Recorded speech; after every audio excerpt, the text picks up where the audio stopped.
Hey Jim, guess where I'm at? Where are you at? I'm on a highway to the danger zone. Dun, dun, dun, dun, dun. Anyways, so it's Let's Game Ontario. We're revisiting number 49, 1941. It's not Top Gun, but it's close.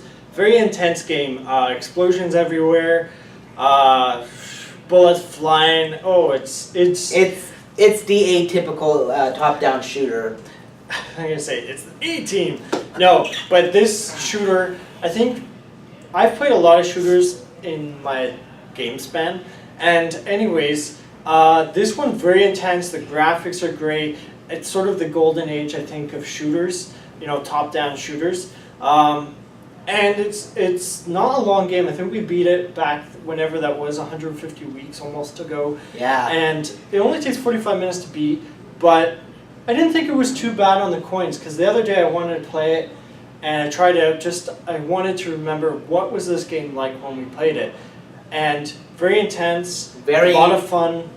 Very hyper. Yeah, and it didn't kill coins. Like, it wasn't like where we were playing X-Men Arcade Or where you go through like 6 to 12 coins. Or even Contra, where it's like yeah, see, Contra and X-Men Arcade, it just went straight through the coins. But this game is pretty lenient overall. I didn't use any supers, so I wasn't being cheap and unrealistic in how you play the arcade game.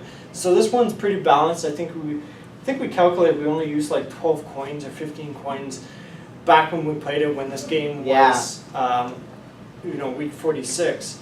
So I think this is definitely one of the better shooters. I mean, the sounds, very well done. Graphics are good. Graphics for a shooter, like not all shooters have great graphics, and this one. Hashtag not all shooters. It's May.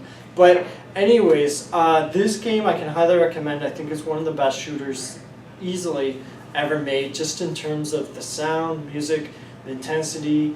I think the downside is, again, with arcade games, it's really hard to say, like, oh, this... and it's very hard in general. Well, yeah, most arcade games, they're designed to gobble up your quarters. But it's not... I don't think it's too dated for an arcade game from a long time ago. I think late 80s, early 90s. Downside, it's really tough, because for a shooter, I can see this being... It was a lot of fun. It can be very intense. It's not like a shooter that you could just like breeze through. I think this definitely takes some sort of moderate to higher gamer skill to play this game. So it wouldn't be a game necessarily for people just starting out playing video games. It's definitely, you've had to have some experience playing shooters before.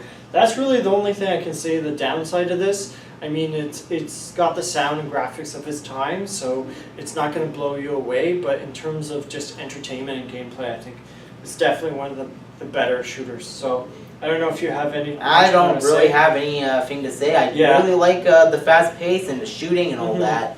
And yeah, I say pick this up if you have an arcade machine. I think... pick it up! But anyways... 1941, I think it got re-released. Capcom has a Capcom collection for PS2, and I think it was PS1, so you won't likely be able to buy a $3,000 arcade cabinet, but you could check it out on that, or run it via emulator, is what we have to do. Or find it on Steam if you can. I don't think it's on Steam, unfortunately, but the most legit is definitely if you buy it through a Capcom collection. Shouldn't be too hard to find, but definitely check it out. It's a good shooter. Alright. So, alright, well, that's all I have to say. I don't have any Top Gun references or quotes, so... I guess you have the need for speed.